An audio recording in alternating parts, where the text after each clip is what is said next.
Olá, internauta, telespectador, seja muito bem-vindo à nossa TV Cidade SL, ao nosso programa Cidade e Saúde.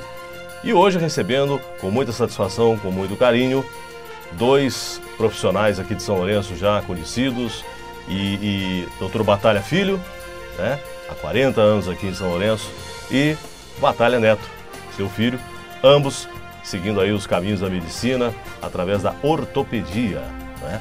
Doutor Batalha, inicialmente seja muito bem-vindo. Agradeço o convite também à TV Cidade SL e aos internautas que nos assistem. Muito bem. Batalha Filho, seja muito bem-vindo. Obrigado pelo convite à TV Cidade de São Lourenço e eu me sinto muito honrado de estar aqui presente. Ok. E nós vamos conversar. Doutor Batalha, 40 anos em São Lourenço, né? Doutor Batalha é natural da cidade, como é que chama lá?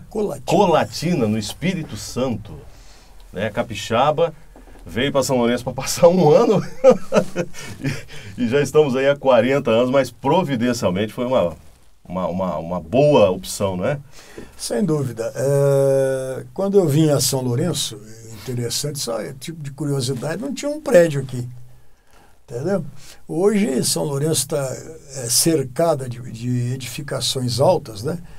Que mostra bem a diferença. Hoje São Lourenço deve ter entre 40 e 50 mil habitantes, não por sei aí, quanto. É. Quando eu vim para cá tinha 12 mil só. Nossa, estava muito novinha ainda, né? Estava no comecinho. No comecinho. E o senhor se formou já vindo quando estava aqui? Não, antes. Eu me formei, estava em São Paulo, fiz minha residência em São Paulo. E de São Paulo eu vim conhecer São Lourenço porque eu sou padrinho de casamento de um colega, né? E daí fui a convite dele do hospital na época, eu vim para cá para ficar somente um ano, né? Eu vim para organizar o serviço de ortopedia que estava iniciando naquela época. Correto. E aí o Batalha Filho, né? Nasceu aqui em São Lourenço, né? Se formou em? Eu me formei no Rio, em Teresópolis. Depois de ter me formado, eu fui fazer minha residência em São Paulo. Aí fiz a residência em Taubaté, na Universidade de Taubaté. E depois ainda fiz uma especialização em tumores ósseos com a equipe do professor Reinaldo na Escola Paulista de Medicina. E aí a gente frequentava Einstein, frequentava o São Luís, os hospitais de classe mais alta e também o Hospital São Paulo, o GRAAC, que é um hospital para tratamento de tumores ósseos de crianças. Chegou a passar pela Beneficência, pelo Sírio? Sim, mas o foco mesmo nosso foi mais Einstein, o Instituto Brasileiro de Combate ao Câncer, o GRAAC, né? O próprio. GRAAC, que é próprio é um hospital que hoje é um hospital próprio, e o Hospital São Paulo, que é o Hospital da Escola Paulista. E o Batalha Filho hoje, né, mora em São José dos Campos, né, ali no Vale. Em Taubaté. Em Taubaté, desculpa. Batalha Neto. Batalha Neto. A gente confirma, mas vai acostumar aqui, viu? O Batalha Neto hoje reside em São José ou... Eu moro em Taubaté atualmente. E nós temos hoje um atendimento que é feito aqui em São Lourenço, na Clínica Hortos. E também em Taubaté, na Clínica Hortinutri. E em São Paulo, nos hospitais onde eu também atuo. Então nós conseguimos ter o atendimento daqui, do Vale da Mantiqueira, até o Vale do Paraíba, até São Paulo. Que bom, ué. E inclusive a gente estava conversando... se tiver algum recurso que não estiver disponível aqui, for necessário lá, a gente tem como dar suporte. Tem esse intercâmbio, essa facilidade, né? Interessante. E justamente pegando esse gancho dele, né, doutor Batalha, a medicina, no caso a ortopedia, né, a gente estava conversando, né, de uma cirurgia, eu falei, nossa, deve ter demorado horas. Ele falou, não, 30 minutos. Então hoje a coisa está muito mais avançada, né? Hoje os parâmetros, aliás, a tecnologia proporciona, né? Sem dúvida. Hoje se procuram, né, realizar cirurgias com o mínimo de invasão, ou seja, o mínimo de corte, de exposição, porque essas incisões muito amplas acabam predispondo à infecção. Uhum. Não por culpa do cirurgião, nem do próprio hospital, mas existem bactérias no hospital que, se você deixa o tecido humano exposto muito tempo, ele acaba se contaminando. É a temível infecção hospitalar. Uhum. O mais importante não é o tempo que leva o procedimento, é ele ser bem feito e tecnicamente ele tem que ser muito bem feito. E se ele puder ser feito com uma cirurgia mínimo invasiva, no caso das cirurgias ortopédicas, ele tem o benefício de diminuir o risco de infecção, tem o benefício de diminuir o tempo de recuperação, porque o corte é menor, a cicatrização demora um pouco menos. Sim. Então, existem alguns benefícios dessa técnica. Correto. E você se formou em qual ano? Eu me formei em medicina, tem 10 anos agora, dia 14 de julho fiz 10 anos de formado. E dedicados à ortopedia, tenho 7 desses 10 anos. Interessante. E o Dr. Batalha Neto, ele é um ortopedista, não é? Sim. Só para os nossos telespectadores, né, se tomarem conhecimento, né, um nome às vezes complicado, difícil, mas o que vem a ser a oncortopedia? A oncologia ortopédica, ela se dedica ao estudo dos tumores ósseos. Então, o câncer do osso primário e o câncer que se originou em algum outro lugar e que por alguma progressão da doença ele acabou fazendo uma metástase e acabou sendo encontrado no osso. Então, aí assim, ele fala numa linguagem muito técnica, né? Então, o caso dele aqui, ele atua nos tumores, no câncer ósseo, tá ok? E o câncer ósseo originado, por exemplo, a mulher teve um câncer de mama e acabou tendo um câncer no osso do fêmur. Proveniente do câncer de mama. Uma metástase do câncer. Então, esse que ele chama de metástase nada mais é do que isso, a proliferação do tumor sai de um determinado órgão e vai se assentar no osso. Também, que ele falou, existem os tumores primários, que são do osso. Sim. Tá? Agora, hoje, a gente observa que até crianças, né, estão tendo casos assim. Será que isso se deve um pouco à alimentação, talvez errada, que a gente...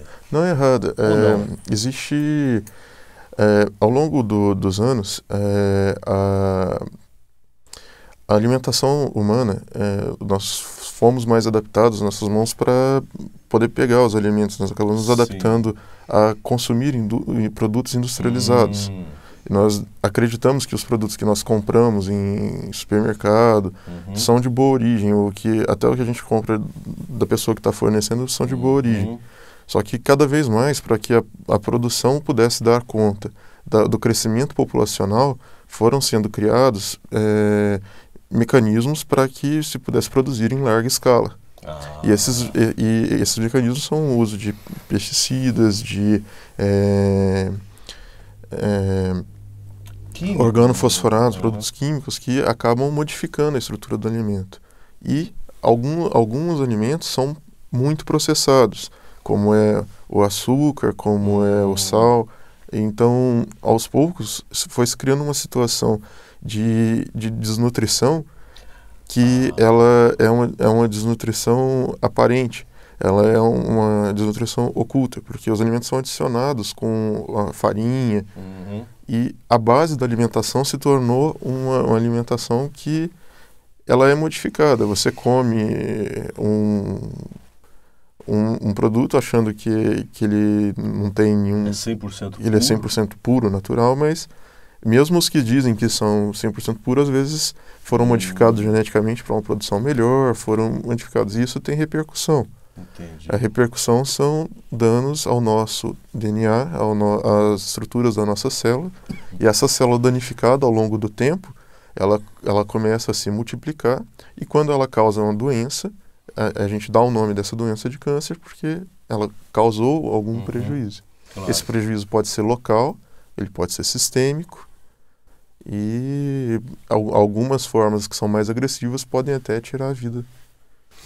Lembrando, né, que os conservantes nos enlatados principalmente, né, e mesmo nos frutos do mar se utiliza muito esses conservantes, tá? que são causas também de câncer. Isso está... Não vou falar qual alimento, porque não sou pessoa autorizada para isso. Sim. Mas é sabido que esses conservantes em geral, né, eu que faço também medicina do trabalho, fazia, hoje eu não me dedico mais a isso, Sim. é uma preocupação constante, né? O câncer pode vir disso aí também, além da exposição ao meio ambiente, quem trabalha numa pedreira, numa carvoaria e por aí afora vai. Mexe com bateria, com ácido de bateria, vai por aí. Outro aspecto importante também é a sedentariedade. Aos poucos, a vida se tornou uma vida mais sedentária. As pessoas se organizaram em núcleos de cidade para poder ter mais acesso a outras pessoas e a serviços. Correto. E as pessoas usam carro, usam meios de transporte, e a falta de atividade física também é uma coisa que aumenta a produção de radicais livres. Com o exercício físico, você consegue manter uma qualidade de saúde melhor. Então, a falta de exercício físico também é um fator determinante na origem desse tipo de doença. Recentemente eu ouvi uma entrevista de uma nutricionista lá de São Paulo, que inclusive é casada com um médico cardiologista, a doutora Gisela, acho que Savioli. E é impressionante, muita coisa sobre alimentação que eu não sabia. Por exemplo, questão de dieta, né? Ela estava explicando, se a pessoa fechar a boca, é comer o certo, né? E uma das coisas que nós hoje, quer dizer, que essa geração que está vindo hoje, talvez não tenha usufruído, o doutor Batalha deve se lembrar também, é da minha época também, a alimentação ela era mais, digamos assim, por exemplo, na roça, nós comíamos no café da manhã angu, né? Angu doce, era gostoso. Aí veio a Europa, né, através antes aqui, a cultura portuguesa, da época do Império, tudo, introduziu o pão, que na verdade vem da Europa, né, francês, tudo. E aí, junto com o pão, veio a farinha, veio o bromato, né? É o que ele estava falando, são vários elementos que são adicionados, né? O senhor também estava falando. Então, quer dizer, e o sedentarismo hoje é uma coisa realmente que impera. Eu vejo, já trabalhei em escola.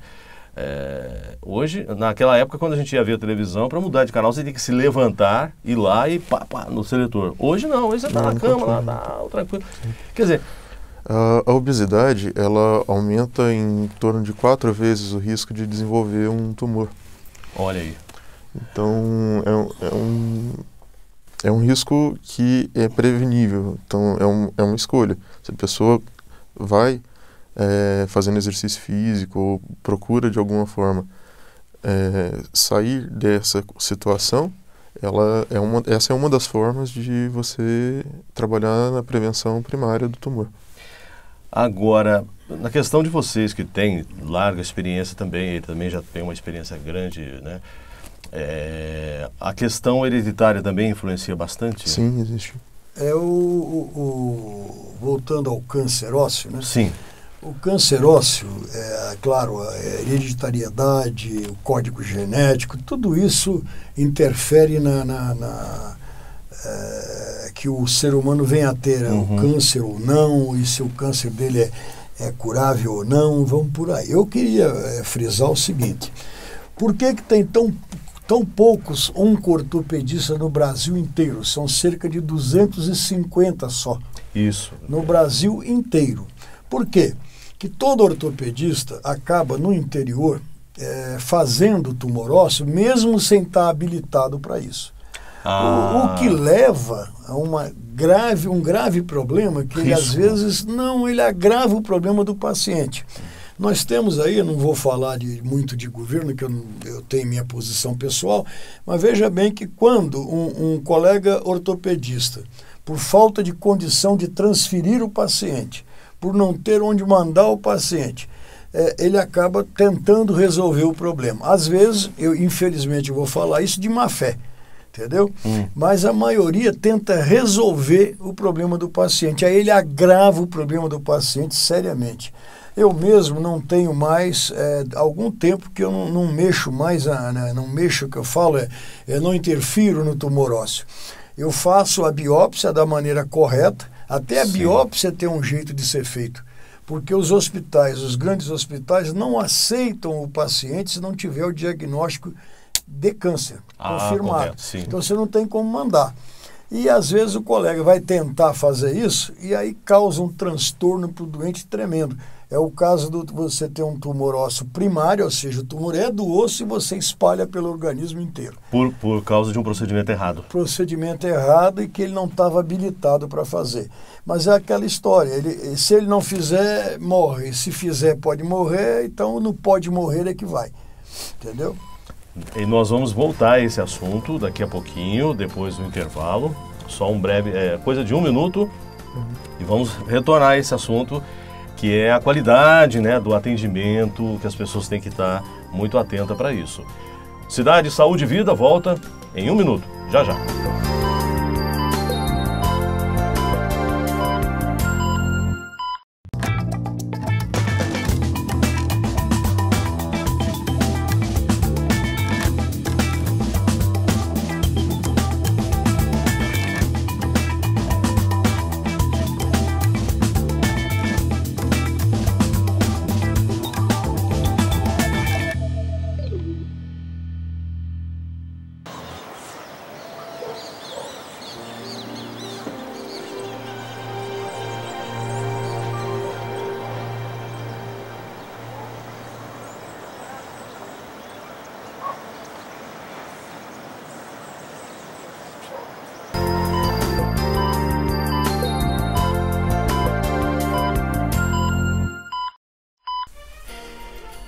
Muito bem, internautas, telespectadores da nossa TV Cidade, voltamos com o seu Cidade, Saúde e Vida. Hoje recebendo com muita satisfação o Dr. Batalha Filho, Dr. Batalha Neto, ambos ortopedistas, né? Que o Dr. Batalha, 40 anos de São Lourenço, já tem um nome consagrado. O Dr. Batalha Neto também trabalha em Taubaté, em várias cidades. Nós estamos falando aqui, né, o Dr. Batalha Neto, sobre a questão dos riscos de um atendimento, digamos assim, principalmente no caso de um tumor ósseo.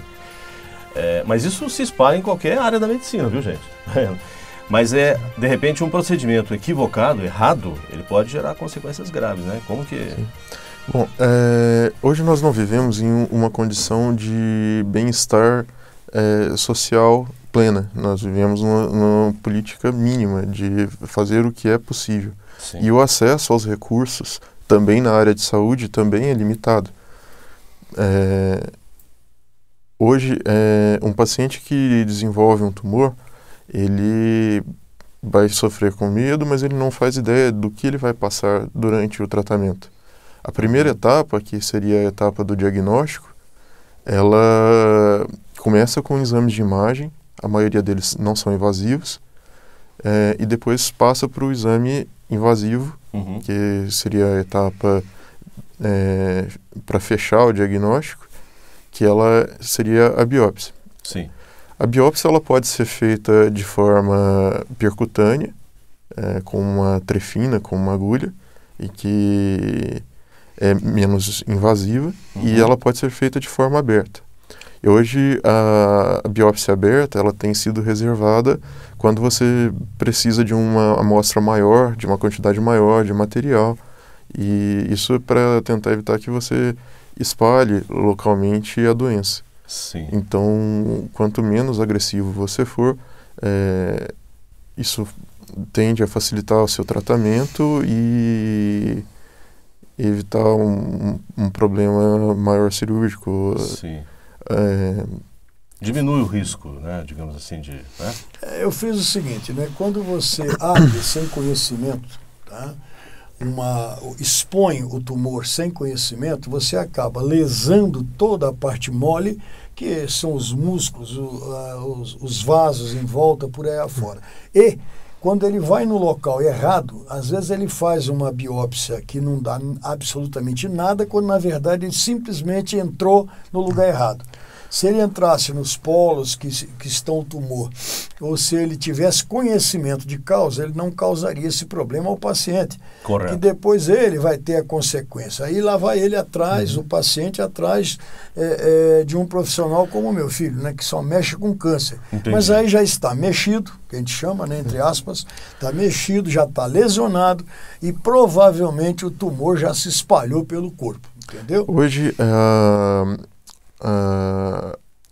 o acesso ao tratamento pela rede pública de saúde, ele é feito por centrais de regulação e um dos requisitos da central de regulação é que o diagnóstico seja já estabelecido. Ah, sim. Então,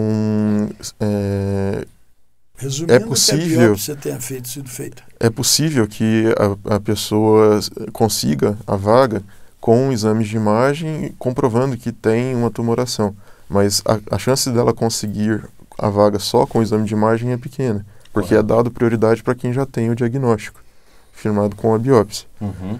Porém, o ideal é que a mesma pessoa que vai fazer o tratamento definitivo seja o cirurgião que executa o procedimento de biópsia, porque ele vai ressecar aquele trajeto e ele sabe até onde ele fez a incisão ou percutânea ou a distância. Então, normalmente ela é feita de via direta para depois permitir uma ressecção limpa numa segunda vez. Correto. Eu que vivo aqui mais no interior, né, e tenho atendido alguns colegas que têm paciente com câncer. Até então eu encaminhava, né, naquela época, para um colega nosso, que é o Dr. Walter Pena, que estava lá em Barretos. Então eu posso falar de cadeira. Sem a biópsia e resultado feito, você não consegue internação. O Sistema Único de Saúde não atende mais, deveria atender por lei em 30 dias, não atende. Sim. Então nós sabemos da dificuldade que é um doente, vamos colocar bem claro, um doente pobre, classe média, não consegue internação e não consegue pagar o custo de um tratamento desse. Né? Sim. Eu queria adicionar que hoje o tumor, metade das pessoas hoje acabam não tendo nenhum outro recurso a recorrer e recorrem ao sistema público. E o volume, apesar dos tumores ósseos não serem muito frequentes, o volume de pacientes que procuram atendimento por essa causa tem crescido, nessas razões que nós conversamos no bloco anterior. Uhum. E a disponibilidade de recursos não acompanha o crescimento populacional e a necessidade.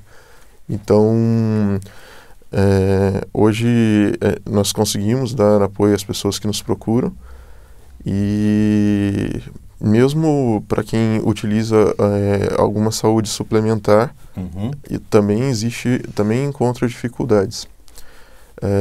Dos tumores ósseos, nós temos tumores que têm baixa agressividade, que são benignos, e temos cânceres, que são malignos. Dos malignos, o mais frequente na infância é o osteosarcoma, seguido do tumor de Ewing, que é um sarcoma de tecido primitivo neuroectodérmico. E traduzindo um pouquinho o que o filho está falando, são câncer que são cânceres agressivos. Na infância, a gente às vezes pensa que câncer só dá em idoso, não. Dá até na infância. Então, da infância até a velhice, você tem tumores ósseos. E toda essa demanda, essa procura por tratamento, a pessoa está cada vez mais pobre, né? Infelizmente, nosso país vive um momento de crise que eu, com meus 70 anos, nunca vi, entendeu? Estou vendo agora uma crise tremenda onde o paciente não tem dinheiro para nada. Aumenta cada vez mais as pessoas que são os homeless, o pessoal que não tem onde morar. Então, como é que você vai dar tratamento caro para uma pessoa que não tem recurso nenhum? Então, o nosso hospital aqui, né, meu filho é do corpo clínico aqui do hospital aqui, e ele se dispõe, inclusive, a realizar cirurgias de altíssima complexidade pelo SUS. Só que o hospital ainda não é credenciado para isso, ele está lutando para ser. Então, se algum político aí tiver acesso e quiser beneficiar o hospital, de vereador a presidente da República, por favor, ajuda aí para que o hospital possa, como diz o Datena, ajuda aí, ó. Ajuda aí, ajuda aí, ó. Então, coloca o hospital nosso ao nível de alta complexidade, que aí a gente poderia não só fazer cirurgias de altíssima complexidade, como cirurgias de tumor ósseo, que são cirurgias complexas, difíceis de serem feitas e só devem ser feitas por pessoal especializado e capacitado. Curioso, não deve mexer naquilo que não sabe. Nossa, é um perigo, né? Porque trata-se de vida, né? Isso aí não é um motor que você abre, igual o mecânico e o mecânico, né? Tem o mecânico e tem o mecânico, né? O mecânico é aquele curioso, né? Vamos ver se pode ser isso aqui, danou, mas aí o motor você manda retificar, acabou. Agora, a vida não. A vida, se você, Deus me livre guarde, fizer um procedimento errado, né? Que não é especialista naquilo, você manda uma vida embora. Não é? E pode ser igual o senhor falou. Eu tive experiências no lugar que eu trabalhei de adolescentes que desenvolveram câncer, entendeu? Não me recordo aqui se era nos ossos ou era algum tipo de leucemia, mas havia sim, e 13, 14 anos, quer dizer, relativamente, nossa, é criança, né? Sem dúvida. E se você, com uma doença grave dessa, que exige conhecimentos por parte do profissional de saúde, técnicos, assim, bem específicos, se você não se preocupar com isso, quer dizer, aquilo ali pode vir a levar um óbito. Não é? E só lembrando, São Lourenço hoje tem um centro de oncologia já. Sim, aqui tem um centro de oncologia, mas é uma oncologia mais clínica, estão começando também a área geral, e ele foi, inclusive, eu o convidei, em nome do Dr. Eric, que é o diretor lá, para que ele atendesse lá e realizasse no serviço de oncologia do hospital. Certo. Agora, a cirurgia oncológica precisa de um hospital de alta complexidade, ou seja, autorização do Sistema Único de Saúde para realizar o procedimento, o que aqui ainda não existe. Bom, eu sou muito agradecido ao professor Reinaldo e ao treinamento que eu recebi do professor Nelson e do Reinaldo e do Dan, do Petrilli, todos do Coroquian, que me ajudaram a ter o treinamento que eu tive.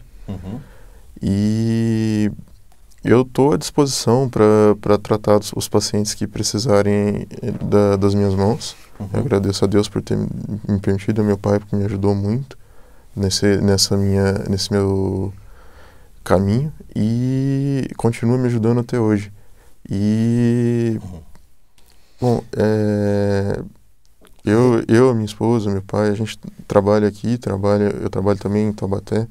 E essa situação das UNACONs, de ter o credenciamento, é uma situação que ela se repete em todos os lugares. E o Reinaldo que ele se referiu aí é o Reinaldo de Jesus Garcia. O professor Reinaldo considerado o maior oncortopedista do Brasil, quiçá da América Latina. Só para poder o pessoal entender que ele falou, Reinaldo falou Petrilli, são professores de São Paulo de altíssimo nível, foram os mestres dele, né? E o Reinaldo de Jesus Garcia, ele é uma das maiores autoridades da América Latina e reconhecido no mundo internacionalmente. Nossa, que excelente, né? E o Dr. Batalha Neto é professor também, né? Na Universidade de Taubaté. Onde eu me formei, eu hoje tenho a honra de poder também retribuir com o pouquinho que me foi dado para que a nova geração que está saindo também tenha um pouco de formação. E na mesma área que eu gosto de atuar, que é essa área de tumor. Excelente. Agora, uma coisa, doutor Batalha, que o senhor falou que é interessante também. Realmente, saúde hoje no Brasil está ficando cada vez mais distante, precária da população, né? Nós estamos aí com um índice de desemprego alarmante, que eu não acredito que seja o que é divulgado nos jornais. Para mim é muito mais, né? Eu conheço um pouquinho a imprensa, eles mascaram muito os dados. Mas nós podemos tentar mudar a realidade na nossa cidade, né? Então, uma coisa que o doutor Batalha falou que é interessante seria que as autoridades políticas, né? Agora nós estamos falando, sim, em nome da TV, porque é uma questão de saúde pública, né? Fazemos um apelo aí aos vereadores, à nossa prefeita, às pessoas políticas que têm influência política na cidade, que intervenham, que ajudem o hospital aqui de São Lourenço a, né, essa questão burocrática aí de credenciamento pelo SUS. Nós sabemos que não é fácil, mas com empenho político se consegue sim. E outra, né, doutor? Não bastasse a população de São Lourenço, né?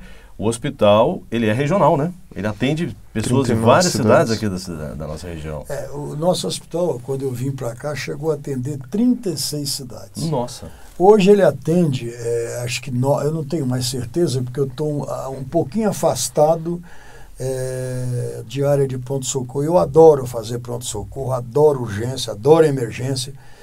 Mas, infelizmente, eu tive que me afastar um pouco lá do hospital para cuidar da minha vida particular, né? Correto. Porque durante quase 40, não foi os 40 anos que eu estou aqui, mas pelo menos 35 anos eu me dediquei única e exclusivamente ao hospital local e à nossa região.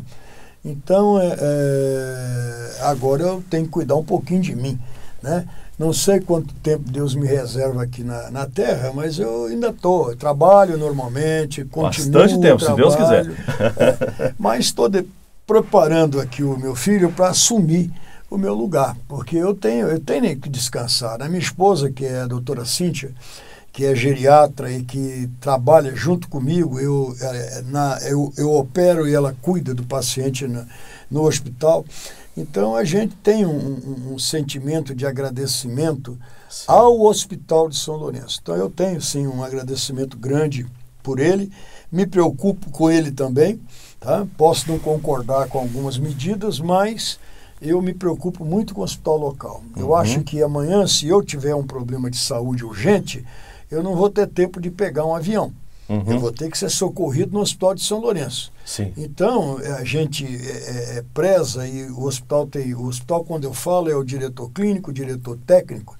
Eles procuram, são diretores do hospital que procuram fazer a melhor equipe possível. Agora, é evidente, você não vai contratar um professor para trabalhar no pronto-socorro, porque o hospital tem uma verba limitadíssima. Então, ele contrata bons profissionais que se dispõem a trabalhar, são colegas que dão o suor e o sangue deles lá, atendem um volume, infelizmente, muito além do que eles poderiam atender, porque não tem quem faça. Então, é uma velha tônica que existe na nossa região e principalmente aqui. O pessoal é insuficiente nos postos para trabalhar, não trabalham ou não se dispõem de profissionais para trabalhar o dia inteiro, somente num certo período do dia. Resultado, final do dia você chega no hospital, é o caos. Meu Deus. Tem 50, 40, está cheio de paciente para ser atendido por 2 profissionais. Nossa. Quando eles já deveriam ter sido atendidos anteriormente no sistema público. Eles não conseguem o atendimento, também por falta de profissionais, e isso é bom frisar que não é privilégio de São Lourenço, em todo lugar. Geral. Quem vê televisão vê que é em São Paulo, no Rio, e fora do vai país por aí também. afora. No país inteiro está assim. Inclusive as grandes capitais é mais dramático pelo número, evidentemente, de habitantes, né? Então, basta a gente imaginar, né, que São Paulo tem hoje o quê? 20 milhões de 20 habitantes? milhões, 22. Nós aqui somos 50 mil. O que entendeu? alarma mais e mais me chama a atenção é que essa situação se repete também, não só aqui no país, mas fora dele também. Você vê pessoas que estão migrando de outros países para o nosso país, porque não conseguem, às vezes, nem comida no seu país. Vamos falar, um grande país é a Venezuela. Oh, meu Deus, ali o trem é feio. Meu Deus.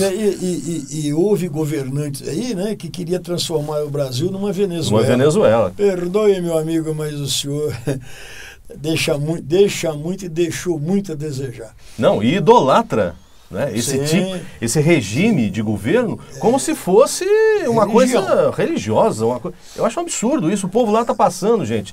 Você sabe o que é ver crianças, né? A gente viu as imagens na Venezuela catando lixo para poder comer, porque os supermercados não tem nada. Não tem nada. É desumano isso. Não é? Eu também sou totalmente contra, não escondo de ninguém, isso aí para mim é um absurdo. E a pessoa, e o cara quer se perpetuar no poder, né? É um absurdo. Acho que a situação não é só em um país, isso é em toda a América Latina, você vê se repetindo essa situação, e é uma situação de extrema pobreza e de falta de acesso a educação, saúde, política. O básico, né? Isso aí é um prato cheio, né? Para quem gosta de movimentar massa, entre aspas, né? Então, esse movimentar massa acaba se utilizando desse fator de extrema pobreza que vive o nosso país. Você disse que aí tirou da pobreza, tirou coisa nenhuma. Eu vejo aí a quantidade de pessoas hoje desempregadas, sem emprego, usando ainda o tal do salário família e outros artifícios que foram usados para dar pão e circo para o povo. E a gente se preocupa também com a história da droga. E cada vez está aumentando mais. Você chega em São Paulo, você fica de queixo caído, né? Aqui nós ainda não temos, acho, né? Não sei, eu não me participo, não sou policial, mas veja bem, logo, o que eu temo muito é que amanhã nós estejamos também com o crack espalhado. E agora surgiu uma outra droga mais perigosa pior ainda, né? Como é que chama? Sei lá, manga rosa. Manga rosa. A famosa manga rosa, né? Que chegou agora para o país. É o lixo do lixo. Né? É isso mesmo. Essa mata numa rapidez, isso é bom também, né? Elimina um bocado do problema do país. Doutor, não é fácil não. Doutor Batalha, infelizmente nós vamos chegando ao final do nosso programa. Okay. Queremos agradecer, não vai ficar só nesse, esperamos, tá bom, gente? Vamos convidá-los para uma próxima, porque o assunto é muito amplo, logicamente que não dá para falar em 2 blocos apenas, né? Mas eles já estão convidados de antemão, sempre que tiver uma folguinha, doutor Batalha Neto, seja muito bem-vindo, sempre, doutor Batalha Filho, igualmente. Já está mais perto aqui, né? Ele já é mais fácil de puxar. Mas queremos agradecer muito e o que vocês queiram acrescentar? Eu só agradeço a oportunidade, né, de apresentar o trabalho do meu filho, que ele é ortopedista, né, com muito orgulho meu. É um homem que trabalha, é esforçado e procura fazer o melhor dele em prol da população. E eu fico satisfeito por isso, que eu não criei filho para virar milionário. Eu criei filho para ter um trabalho digno, honesto e que possa ajudar a nossa população. Eu sempre fiz isso, né? Se eu tivesse talvez continuado em São Paulo, eu estaria 100 vezes economicamente melhor, mas estaria 100 vezes menos satisfeito com o povo, porque eu adoro o povo da região. São pessoas simples, falam a minha língua, eles entendem o meu linguajar, né? Gosto demais da nossa região. São pessoas, o mineiro em si, quando o pessoal vem a conhecer o mineiro, ou quem reside em Minas Gerais, sim, você tem um carinho grande, que são pessoas excepcionalíssimas, são pessoas que são agradáveis. Claro, no meio de um monte de agradável tem um desagradável, mas isso nada é perfeito. É lei do humano. Eu agradeço muito a oportunidade, né? E estou sempre à disposição. Basta vocês tiverem algum assunto que queiram dentro da área médica, tá? Quiserem a minha participação, é só me convidar que eu estarei sempre à disposição. Eu quero agradecer a Deus, a TV Cidade de São Lourenço, pelo convite, a minha esposa também e o meu filho, que estão sempre comigo, minha mãe, meu pai, que me ajudaram até hoje no meu caminho. E eu também me coloco à disposição para esclarecer o que for necessário em novos encontros como esse. E a população que nos assiste, eu também deixo meu muito obrigado por ter dedicado o seu tempo a assistir o que nós tínhamos a dizer agora. E espero vê-los novamente no próximo encontro. Com certeza. Parabéns, doutor Batalha, parabéns também, doutor Batalha Filho, por esses anos aí dedicados à cidade. É uma carreira linda, eu acho, medicina. E se precisar da gente, estamos com certeza aqui na cidade. E durante o tempo da entrevista, os contatos foram gerados aqui embaixo, tá certo? Muito obrigado pela sua audiência. Nos encontramos no próximo Cidade, Saúde e Vida. Até lá, fique com Deus.